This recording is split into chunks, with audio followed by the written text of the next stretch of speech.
അയോൾ ഇന്ന് നമ്മൾ ഡിസ്കസ് ചെയ്യുന്നത് മൊഡ്യൂൾ 2 സ്പെക്ട്രോസ്കോപ്പിയിലെ കുറച്ച് ന്യൂമറിക്കൽസ് ആണ്. ഫസ്റ്റ് നമുക്ക് ക്വസ്റ്റ്യൻസ് നോക്കാം. A dye solution of concentration 0.04 molar shows absorbance of 0.045. അതായത് ഒരു ഡൈ സൊല്യൂഷൻ, കളേർഡ് സൊല്യൂഷൻ എടുത്തു കഴിഞ്ഞാൽ അതിൻ്റെ കോൺസെൻട്രേഷൻ എന്ന് പറയുന്നത് എത്രയാണ്? 0.04 മോൾ. അതുപോലെ അതിൻ്റെ അബ്സോർബൻസ് എത്രയാണ്? 0.045 at 530 nanometer, while a test solution of same dye shows absorbance 0.02 same condition. ഈ അതുപോലെ തന്നെ 543 നാനോമീറ്റർ കണ്ടീഷനിൽ എങ്ങനെയാണ് ടെസ്റ്റ് സൊല്യൂഷൻ്റെ അബ്സോർബൻസ് എന്ന് പറയുന്നത്? രണ്ട് സൊല്യൂഷനാണ് നമുക്കുള്ളത്. ഒന്ന് ഡൈ സൊല്യൂഷൻ അല്ല സ്റ്റാൻഡേർഡ് സൊല്യൂഷൻ, ഒരെണ്ണം ടെസ്റ്റ് സൊല്യൂഷൻ, അൺനോൺ സൊല്യൂഷൻ. അതിൻ്റെ അകത്ത് ടെസ്റ്റ് സൊല്യൂഷൻ്റെ അബ്സോർബൻസ് തന്നിട്ടുണ്ട്. നമ്മളോട് പറഞ്ഞിരിക്കുന്നത് എന്താണ്?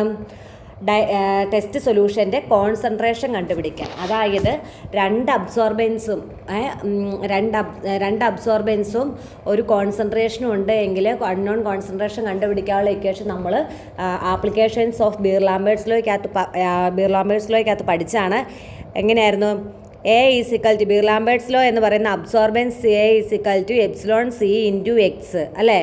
അതേസമയം സ്റ്റാൻഡേർഡ് സൊല്യൂഷൻ്റെ അബ്സോർബൻസ് ആണെങ്കിൽ A S A is equal to epsilon C into C S A into X. ഇതിൻ്റെ അകത്ത് epsilon X is equal to A S A divided by C S അല്ലേ? അതുപോലെ തന്നെ നമുക്കറിയാം ടെസ്റ്റ് സൊല്യൂഷൻ്റെ അല്ലെങ്കിൽ അൺനോൺ സൊല്യൂഷൻ്റെ ആണെങ്കിൽ A U is equal to epsilon C U into X. ഇതിൻ്റെ അകത്ത് നിന്ന് A U by C U is equal to അല്ലേ എപ്സിലോൺ എക്സ്. അതായത് എപ്സിലോൺ എക്സ് എന്ന് പറയുന്നത് സെയിം അല്ലേ? ഇതിൻ്റെ അകത്ത് നിന്ന് എങ്ങനെയാണ് എപ്സിലോൺ എക്സും അതായത് ഇക്വേഷൻ 1 എന്ന് കൊടുക്കുകയാണെങ്കിൽ ഇത് ഇക്വേഷൻ 2 എന്ന് കൊടുക്കുകയാണെങ്കിൽ ഇക്വേഷൻ 1ഉം 2 ഈക്വൽ ആണ്. അതുകൊണ്ട് റൈറ്റ് സൈഡ് ഈക്വൽ ആണെങ്കിൽ ലെഫ്റ്റ് സൈഡും ഈക്വൽ ആണ്. അപ്പോൾ എങ്ങനെ വരും? A S A divided by C S A equal to A U divided by C U.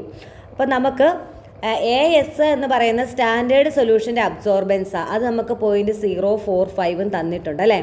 അതുപോലെ തന്നെ സി എസ് എന്ന് പറയുന്ന കോൺസെൻട്രേഷൻ, സ്റ്റാൻഡേർഡ് സൊല്യൂഷൻ്റെ കോൺസെൻട്രേഷൻ എത്രയാണ്? 0.04 തന്നിട്ടുണ്ട്. ഇനി അടുത്തത് എ യു എന്ന് പറയുന്ന അബ്സോർബൻസ് ഓഫ് അൺനോണിൻ്റെ, അതായത് 0. Test solution 0.22. ഇനി കോൺസെൻട്രേഷൻ ഓഫ് അൺനോൺ സൊല്യൂഷനാണ് കണ്ടുപിടിക്കേണ്ടത് അല്ലേ? അപ്പോൾ ഇതിൻ്റെ അകത്ത് ക്രോസ് മൾട്ടിപ്ലിക്കേഷൻ ചെയ്ത് കഴിഞ്ഞാൽ A S C U is equal to C S A U. അതിന് സി യു ഈസിക്വൽ ടു അല്ലേ? C U is equal to A S A U divided by A U C S, A U into C S A divided by A S അല്ലേ? A U എന്ന് പറയുന്നത് എത്രയാണ്? A U 0.022 into C S എന്ന് പറയുന്നത് എത്രയാണ്?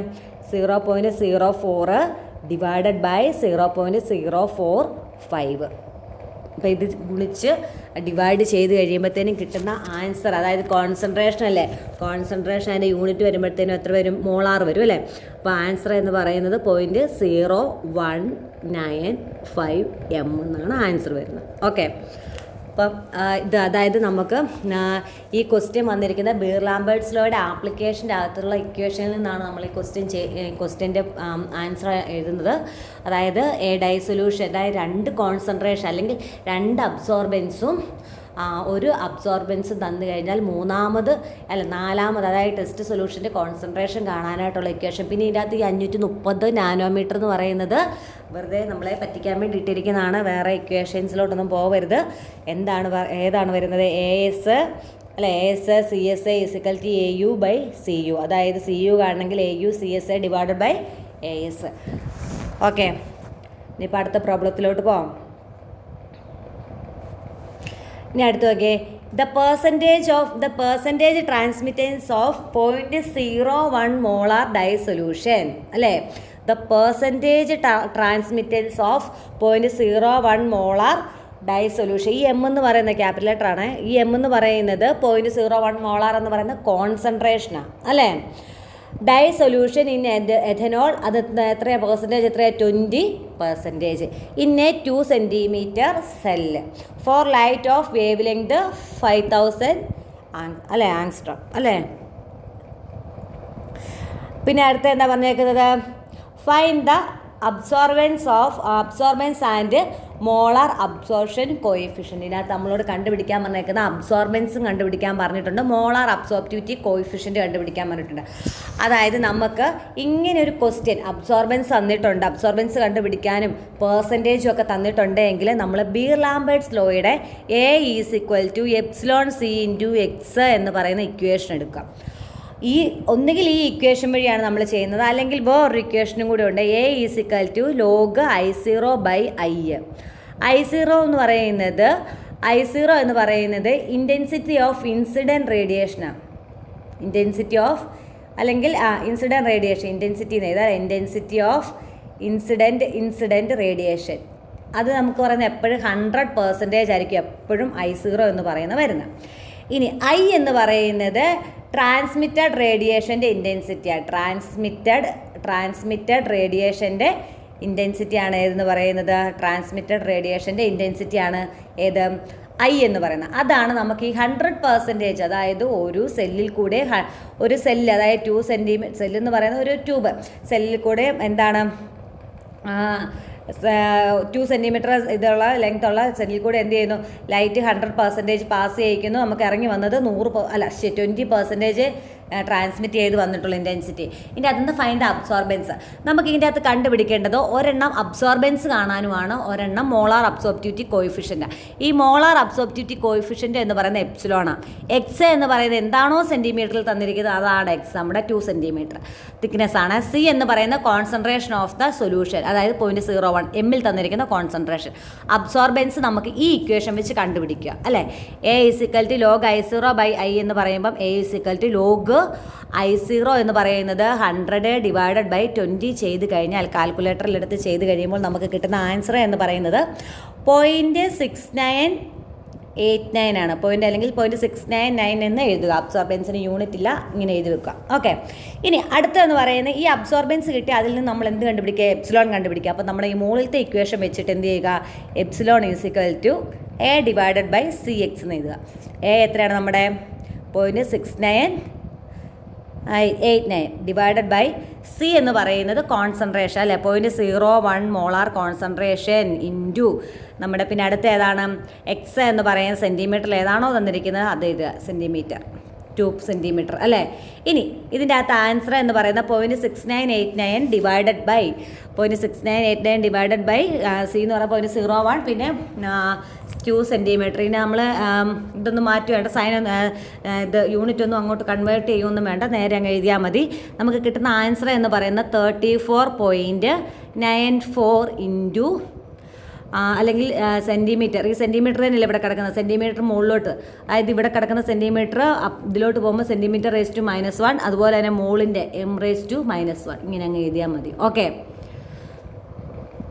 അതായത് percentage of transmittance അല്ലെങ്കിൽ 20%, 30%, 25% എന്നൊക്കെ പറഞ്ഞ് തന്നിട്ടുണ്ടെങ്കിൽ അതിൻ്റെ സെൻറ്റിമീറ്ററും ഒക്കെ ലെങ്തും ഒക്കെ തന്നിട്ടുണ്ടെങ്കിൽ നമ്മൾ ഏത് ഇക്വേഷൻ വെച്ച് ചെയ്യാവുള്ളൂ, ലോഗ് I0 ബൈ I വെച്ച് ചെയ്യുക.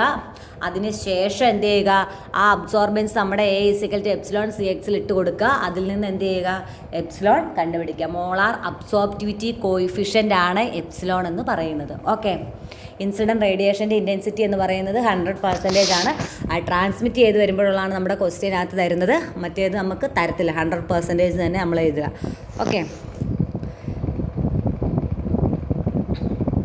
ഇനി അടുത്ത ക്വസ്റ്റ്യൻ നോക്കിയേ, ഇത് അതുപോലെ തന്നെയുള്ള ക്വസ്റ്റ്യനാണ്. ഏതാ, A solution shows transmittance of 20% when ഇത് 20% തന്നെ ആയിരിക്കണമല്ലോ കേട്ടോ എപ്പോഴും, 25 എത്ര വേണേലും ആകാം. ഇതിപ്പോൾ ഈ ക്വസ്റ്റിനകത്തും അങ്ങനെ ആയിപ്പോയി. നോക്കിയേ, A solution shows transmittance of 20% when taken in a 2.5 centimeter thickness അല്ലേ, 2.5 centimeter thickness. Calculate its concentration if molar absorption coefficient is 12,000 dm³ mole raise to -1 centimetre raise to 1. അതായത് ഇതിൻ്റെ അകത്ത് നമുക്ക് മോളാർ അബ്സോർപ്റ്റിവിറ്റി കോയിഫിഷ്യൻ്റ് എത്രയാണ് നമുക്ക് തന്നിട്ടുണ്ട്. അതായത് molar absorptivity coefficient which is denoted by ഏതാണ്, എപ്സിലോൺ അല്ലേ. Epsilon is equal to 12,000 dm raise to 3 mole raise to -1 centimetre raise to -1. Okay. ഇനി തന്നിരിക്കുന്ന ഏതാ ട്രാൻസ്മിറ്റൻസ് 20%. അതായത് നമുക്ക് അതിൽ നിന്ന് എന്ത് കണ്ടുപിടിക്കാൻ പറ്റും? നമ്മളോട് കണ്ടുപിടിക്കാൻ പറഞ്ഞാൽ കാൽക്കുലേറ്റ് ദ കോൺസെൻട്രേഷനാണ്. അപ്പം നമ്മുടെ ഇക്വേഷൻ എന്ന് പറയുന്നത് A=εc×x ആദ്യം അങ്ങ് എഴുതി വെക്കുക. ഇതിനകത്തുനിന്ന് സി അല്ലേ കോൺസെൻട്രേഷൻ അല്ലേ കണ്ടുപിടിക്കേണ്ട. അപ്പോൾ C=A/ε എന്ന് എഴുതുക. ഇനി ഇതിനകത്ത് എപ്സിലോൺ നമുക്കുണ്ട്. എക്സ് എന്ന് പറയുന്നത് 2.5 സെൻറ്റിമീറ്റർ ആണെന്നറിയാം. എ കണ്ടുപിടിക്കാനുള്ള നമ്മുടെ ഇക്വേഷൻ എന്തായിരുന്നു? A=log I0/I. log I0/I എന്ന് പറയുമ്പോൾ എങ്ങനെ വരും? log I0 എന്ന് പറയുന്നത് നമ്മുടെ നേരത്തെ ആൻസർ തന്നെ 100/20. ആൻസർ വരുന്ന 0.6989 അല്ലേ, അല്ലെങ്കിൽ 0.6999 എന്ന് എഴുതിയാൽ മതി. അബ്സോർബൻസ് കിട്ടി. ഇനി ഈ അബ്സോർബൻസിന് എന്ത് ചെയ്യുക? നമ്മുടെ കോൺസെൻട്രേഷൻ്റെ ഇക്വേഷൻ അങ്ങ് എഴുതിയതിൻ്റെ അകത്തോട്ട് ഇട്ട് കൊടുക്കുക. C=0.6989 എപ്സിലോൺ അല്ലേ, 12,000 ഐക്യു ഇതും കൂടെ അങ്ങ് കൊടുത്തോ, യൂണിറ്റും കൂടെ അങ്ങ് കൊടുത്തോ. DM³ mol (-1) സെൻറ്റിമീറ്റർ (-1) ഇൻറ്റു എന്ത് വരും? എക്സ് വരും. എക്സ് എന്ന് പറയുന്നത് 2.5 സെൻറ്റിമീറ്റർ അല്ലേ. ഇനി ഇതിൻ്റെ അകത്തുനിന്ന് ഈ സെൻറ്റിമീറ്റർ (-1) പോകും അല്ലേ. ബാക്കി എങ്ങനെ വരും? ഇതിൻ്റെ അതായത് 0.6989 ഡിവൈഡഡ് ബൈ 12,000 ഇൻറ്റു 2.5 ആയിട്ട് ചെയ്ത് കഴിയുമ്പോൾ നമുക്ക് കിട്ടുന്നത് 2.33 ഇൻറ്റു 10⁻⁻5 കിട്ടുന്നത്. അതേ ഇൻറ്റു നമ്മുടെ ഇതെത്രയാണ്? മോൾ (-1) അല്ല, അതേ മുകളിലോട്ട് പോകുമ്പോൾ മോളാകും അല്ലേ. -1 എന്നുള്ള മോളാകും. അതുപോലെ തന്നെ DM⁻³ എന്ന് പറയുന്ന മുകളിലോട്ട് പോകുമ്പോൾ എങ്ങനെ വരും? DM⁻³ എന്ന് വരും. ഓക്കെ, ഇതാണ് നമ്മുടെ ആൻസർ. ഇതിൻ്റെ അകത്ത് സൈൻ കൺവേർഷനൊന്നും യൂണിറ്റ് കൺവേർഷനൊന്നും പോകണ്ട, നേരെ അങ്ങ് ആൻസർ അങ്ങ് എടുത്ത് എഴുതിയാൽ മതി. ഓക്കെ, ആദ്യത്തെ പ്രോബ്ലം, രണ്ടാമത്തെ പ്രോബ്ലം, മൂന്നാമത്തെ പ്രോബ്ലം മനസ്സിലായെന്ന് വിശ്വസിക്കുന്നു. ഇനി അടുത്ത പ്രോബ്ലത്തിലോട്ട് പോകാം. ഓക്കെ, ഇനി അടുത്ത ഈ പ്രോബ്ലം എന്ന് പറയുന്നത് നമ്മൾ ഇത്രയും നേരം ചെയ്തത് ബീർ-ലാംബേർട്സ് ലോയുടെ, അതായത് UV വിസിബിൾ സ്പെക്ട്രോസ്കോപ്പിയുടെ വെച്ചിട്ടാണ് നമ്മൾ ചെയ്തത്. ഇനി അടുത്ത എന്ന് പറയുന്നത് IR സ്പെക്ട്രോസ്കോപ്പി അല്ലെങ്കിൽ വൈബ്രേഷണൽ സ്പെക്ട്രോസ്കോപ്പിക്കകത്ത് ഫോർ ഡയാറ്റോമിക് മോളിക്യൂൾസിൻ്റെ കേസിൽ മാത്രം വരുന്ന, അതായത് ഈ ഇതെന്ന് പറയുന്നത് നമ്മൾ ഫോഴ്സ് കോൺസ്റ്റൻ്റ് ആണ് കണ്ടുപിടിക്കുന്നത്. ഫോഴ്സ് കോൺസ്റ്റൻ്റ് എന്ന് പറയുന്നത് in the case of diatomic molecule carbon monoxide, CO, HF, HCl അതുപോലെയുള്ള മോളിക്യൂളിൻ്റെ കേസിൽ മാത്രം ഫോഴ്സ് കോൺസ്റ്റൻ്റ് കണ്ടുപിടിക്കുന്നതാണ് എന്ന് പറയുന്നത് ഈ ഇക്വേഷൻ വരുന്നത്. അതായത് ഇങ്ങനെ ഒരു ക്വസ്റ്റ്യൻ തന്നിട്ടുണ്ടെങ്കിൽ, അതായത് നോക്കിയേ, carbon monoxide CO molecule absorb at 2140 cm⁻⁻1. Calculate the force constant of the molecule. അതുപോലെ തന്നെ given atomic masses of carbon and oxygen are 12 AMU, അതുപോലെ തന്നെ 16 AMU. ഓക്കെ, അപ്പം ഇതിൻ്റെ അകത്ത് നിന്ന് അതുപോലെ തന്നെ പറഞ്ഞിട്ടുണ്ട് നമ്മളോട് 1 AMU ഈസ് ഈക്വൽ ടു 1.67 ഇൻറ്റു 10⁻27 കിലോഗ്രാം ആണെന്ന് തന്നിട്ടുണ്ട് അല്ലേ. അപ്പോൾ ഇതിൻ്റെ അകത്ത് നമ്മൾ carbon monoxide molecule which absorbs frequency എത്രയാണ് വരുന്നത്? ഇൻഫ്രാറെഡ് ഫ്രീക്വൻസി എന്ന് പറയുന്നത് എത്രയാണ്? 2140 ആണ് വന്നിരിക്കുന്നത്. അപ്പോൾ ഇതിനകത്ത് നമ്മളോട് ചിലപ്പോൾ അബ്സോർബ് ഫ്രീക്വൻസി എന്നും കൂടെ, ഇൻഫ്രാറെഡ് ഫ്രീക്വൻസി എന്നും കൂടെ ക്വസ്റ്റ്യൻ തന്നു കഴിഞ്ഞാൽ നമ്മളിത് തെറ്റിദ്ധരിക്കരുത്. അതായത് cm⁻⁻1 എപ്പോൾ യൂണിറ്റ് തന്നാലും അത് വേവ് നമ്പർ ആയിരിക്കും. ഓക്കെ, ഫ്രീക്വൻസി അല്ല. ഫ്രീക്വൻസി എന്ന് പറയുന്നത് നമുക്ക് ന്യൂ എന്ന്, ഇത് cm⁻⁻1 തരുന്നത് ന്യൂ ബാർ ആയിരിക്കും. അത് വേവ് നമ്പറാണ്. ഓക്കെ, വേവ് നമ്പർ അത് ബ്രാക്കറ്റിൽ എഴുതിയേക്കാം. cm⁻⁻1 യൂണിറ്റ് തന്നിട്ടുണ്ടെങ്കിൽ അത് വേവ് നമ്പർ ആയിരിക്കും. ഇനി നമ്മുടെ ന്യൂ എന്ന് പറയുന്നതാണ് ഫ്രീക്വൻസി. അതുപോലെ ഫോഴ്സ് കോൺസ്റ്റൻറ്റ് എന്ന് പറയുന്ന K ആണ്. Force constant K. പിന്നെ ഇതിൻ്റെ അകത്ത് റെഡ്യൂസ്ഡ് മാസ് ഉണ്ട്. Reduced mass μ is equal to reduced mass. അതിൻ്റെ ഇക്വേഷൻ എഴുതി തരാം. ഇത് ഓൾറെഡി നമ്മൾ പഠിച്ച ഇക്വേഷനാണ്. റെഡ്യൂസ്ഡ് മാസ് എന്ന് പറയുന്നത് μ is equal to m1 m2 divided by m1 plus m2. Okay, ഇനി ഇതിൻ്റെ അകത്ത് നിന്ന് നമ്മൾ ആദ്യം ജനറൽ ആയിട്ടുള്ള ഫോഴ്സ് കോൺസ്റ്റൻറ്റ് കാണാനുള്ള ഇക്വേഷൻ എന്ത് ചെയ്യുന്നു, ഫോം ചെയ്തെടുത്തതിന് ശേഷം നമുക്ക് അതിൻ്റെ അകത്തോട്ട് വാല്യൂസ് ആഡ് ചെയ്താൽ മതി. അപ്പം നമ്മൾ ഒരു ഇക്വേഷൻ പഠിച്ചിട്ടുണ്ടല്ലേ, ന്യൂ 0 അല്ലെങ്കിൽ nu is equal to, okay ഇത് പോട്ടെ, nu is equal to 1/2π root K by mu എന്നൊരു ഇക്വേഷൻ നമ്മൾ കഴിഞ്ഞ ക്ലാസ്സിൽ പഠിച്ച അല്ലേ. അപ്പോൾ ഇതിൻ്റെ അകത്ത് കെ എന്ന് പറയുന്നത് ഫോഴ്സ് കോൺസ്റ്റൻറ്റ്, മ്യൂ എന്ന് പറയുന്ന reduced mass which can be calculated. ഏത് ഇക്വേഷനാണ്? m1 m2 divided by m1 plus m2. Mu എന്ന് പറയുന്ന ഫ്രീക്വൻസി അല്ലേ. അപ്പോൾ ഇതിൻ്റെ അകത്ത് നമ്മൾ എന്ത് കണ്ടുപിടിക്കുക? കെ ആണ് നമുക്ക് കാണണ്ട. ഈ റൂട്ടിനകത്ത് കിടക്കുന്ന കെയെ നമ്മൾ എന്ത് ചെയ്യുക? റൂട്ടിന് പുറത്തോട്ട് കൊണ്ടുവരിക എന്ന് പറഞ്ഞാൽ ഈ കെയെ നമ്മൾ എന്ത് ചെയ്യുക എന്നർത്ഥം? സ്ക്വയർ ചെയ്യുക. അപ്പോൾ ഈ സ്ക്വയർ ചെയ്യുമ്പോൾ നമ്മൾ അതിനെ മാത്രം സ്ക്വയർ ചെയ്താൽ മതിയോ? അല്ല, ഇക്വേഷൻ്റെ അപ്പുറയും ഇപ്പുറയും കിടക്കുന്ന, ഈക്വലിൻ്റെ അപ്പുറയും ഇപ്പുറയും കിടക്കുന്ന എല്ലാത്തിനും നമ്മൾ എന്ത് ചെയ്യണം? സ്ക്വയർ ചെയ്യണം. അപ്പോൾ സ്ക്വയർ ചെയ്യുവാണേ, nu bar is equal to 1/2 square വരുവല്ലേ 4, പൈ സ്ക്വയർ വരുവല്ലേ പൈ സ്ക്വയർ, പിന്നെ കെ ബൈ മ്യൂ എന്ന് എഴുതുക. ഓക്കെ, ഇനി ഇതിൻ്റെ അകത്ത് നമ്മൾ ക്രോസ് മൾട്ടിപ്ലിക്കേഷൻ ചെയ്യുക. അതായത് nu square is equal to 1 × K 4 pi square mu അല്ലേ. ക്രോസ് മൾട്ടിപ്ലിക്കേഷൻ ചെയ്യുമ്പോഴത്തേക്കിനും K equal to 4 pi square nu square, അത് ഇടയ്ക്കായിട്ട് എഴുതുന്നുള്ളൂ കേട്ടോ, ന്യൂ സ്ക്വയർ ഉള്ളതുകൊണ്ട് എഴുതുന്നുള്ളൂ, പിന്നെ മ്യൂ അല്ലേ. നമുക്കറിയാം ഇത് ഫ്രീക്വൻസിയാണെന്നറിയാം. നമുക്ക് ക്വസ്റ്റിനകത്ത് മിക്കപ്പോഴും തരുന്നത് ഏതായിരിക്കും? ന്യൂ ബാർ ആയിരിക്കും തരുന്നത്, വേവ് നമ്പർ ആയിരിക്കും. അപ്പോൾ ഈ ന്യൂ ഈസ് ഈക്വൽ ടു, അതായത് ഇത് എന്ന് പറയുന്നത് nu is equal to multiple of wave velocity of ലൈറ്റും പിന്നെ ഏതാണ് വേവ് നമ്പറും കൂടെ കൂടി ചേരുന്നതാണ് ഏതെന്ന് പറഞ്ഞാൽ ഫ്രീക്വൻസി എന്ന് പറയുന്നത്. അപ്പോൾ ഇതിന് പകരമായിട്ട് നമ്മൾ എന്തെടുക്കുക? കെ ഈസ് ഈക്വൽ ടു 4, അതായത് ഒരെണ്ണത്തിന് ന്യൂ എന്നുള്ളൂ, ഒരെണ്ണത്തിന് ന്യൂ ബാർ, ഫ്രീക്വൻസിയും വേവ് നമ്പർ ആണെന്നൊന്ന് ഓർത്തിരിക്കണേ. ഈ ന്യൂ സ്ക്വയർ നമ്മൾ എന്തെടുക്കുക? C square nu bar square mu. ഈ ന്യൂ ബാർ സ്ക്വയർ എന്ന് പറയുന്നത് എന്താണ്? വേവ് നമ്പറാണ്. അതാണ് നമുക്ക് ഇതിനകത്ത് തരുന്നത്. അതുകൊണ്ട് നമ്മൾ എന്ത് ചെയ്യണം? ഏതും കൊണ്ട് മൾട്ടിപ്ലൈ ചെയ്യണം? വെലോസിറ്റി ഓഫ് ലൈറ്റ് വെച്ചും കൂടെ മൾട്ടിപ്ലൈ ചെയ്യണം. അപ്പോൾ നമ്മുടെ ഇക്വേഷൻ എന്ന് പറയുന്നത് ഇത്രയും കിട്ടി. K is equal to 4 pi square C square nu bar square mu എന്ന് കിട്ടി. അപ്പോൾ ഇത്രയും ചെയ്ത് കഴിഞ്ഞാൽ ഇത്രയും കിട്ടിക്കഴിഞ്ഞാൽ എന്താണ്? നമ്മുടെ ഇക്വേഷനായി. ഈ ഇക്വേഷൻ്റെ അകത്തോട്ട് നമ്മൾ എന്തിട്ട് കൊടുക്കുക? ഇതിൻ്റെ അകത്തെ വാല്യൂസിനെ ഇട്ട് കൊടുക്കുക. അപ്പോൾ 4 നമുക്ക് എഴുതാം. പൈ എന്ന് പറയുന്നത് 3.14 ആണ്. സി എന്ന് പറയുന്ന വെലോസിറ്റി ഓഫ് ലൈറ്റ് 3 × 10⁸ മീറ്റർ/സെക്കൻഡ് ആണ്. അതുപോലെ തന്നെ ന്യൂ ബാർ എന്ന് പറയുന്നത് ഞാൻ പറഞ്ഞു 2140 ആണ് അല്ലേ. മ്യൂ എന്ന് പറയുന്ന റെഡ്യൂസ്ഡ് മാസ്, അത് കണ്ടുപിടിക്കാനായിട്ട് m1 എന്ന് പറയുന്നത് നമുക്ക് അറ്റോമിക മാസ് യൂണിറ്റ് തന്നിട്ടുണ്ട്, AMവിലുള്ള തന്നിട്ടുണ്ട്. 2012ഉം 16ഉം ആണ് തന്നിട്ടുണ്ട്. അതിനെ നമ്മൾ ഇൻറ്റു 1.67 × 10⁻⁻27 ചെയ്ത് കഴിഞ്ഞാൽ കിലോഗ്രാമിലോട്ടാക്കും. ആ കിലോഗ്രാമിലോട്ടായതിന് ശേഷം ചെയ്തെടുക്കുക. ഓക്കെ, അപ്പോൾ ഇനി നമ്മൾ ഇക്വേഷൻ ഒന്നുകൂടെ എഴുതുവാണേ. ഇക്വേഷൻ എങ്ങനെയായിരുന്നു? K is equal to 4 pi square, പിന്നെ എന്തായിരുന്നു? Pi square C square nu bar square പിന്നെ ന്യൂവിന് പകരം നമ്മൾ എഴുതിയായിരുന്നു ന്യൂ ബാർ സ്ക്വയർ അല്ലേ. ഇനി മ്യൂ കാണാനുള്ള നമ്മുടെ ഇക്വേഷൻ എന്ന് പറയുന്നത് m1 m2 divided by m1 plus m2 ആയിരുന്നു അല്ലേ. ഇനി മ്യൂ എന്ന് പറയുന്നത് m1 m2 എന്ന് പറയുന്നത് 12 × 16 അല്ലേ.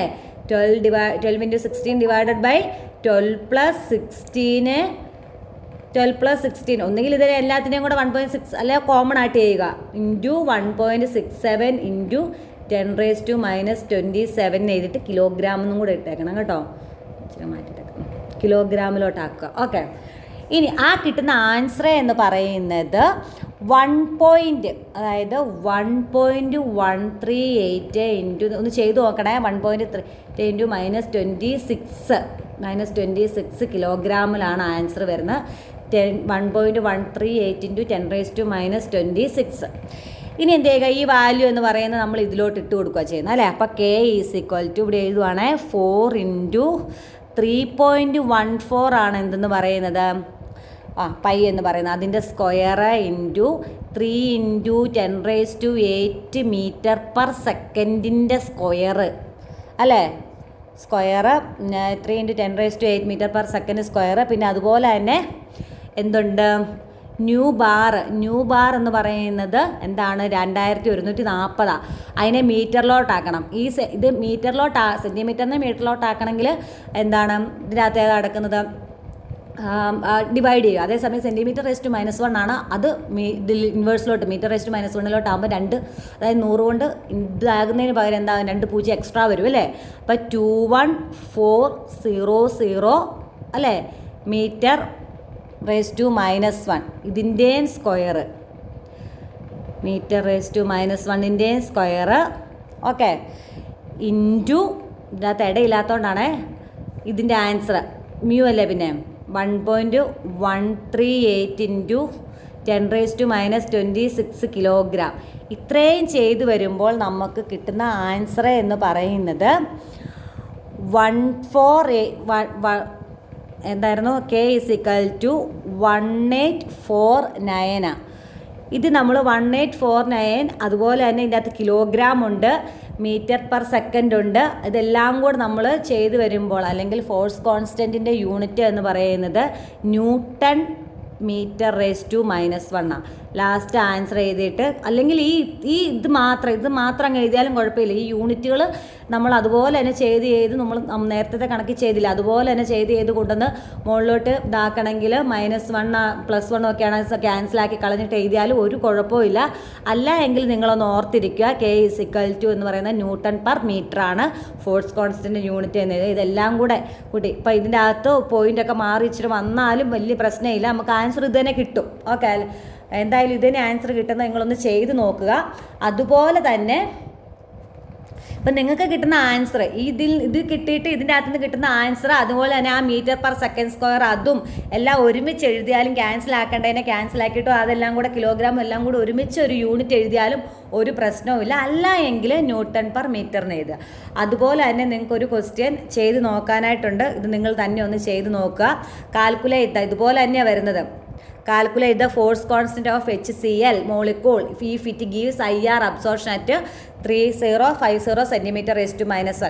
ഇത് കാണുമ്പോഴേ നമുക്കറിയാം ഫോഴ്സ് കോൺസ്റ്റന്റ് കാണാനുള്ള ഇക്വേഷൻ അല്ലേ വരുന്നത്. K = 4π² ν² c² μ² അല്ലേ.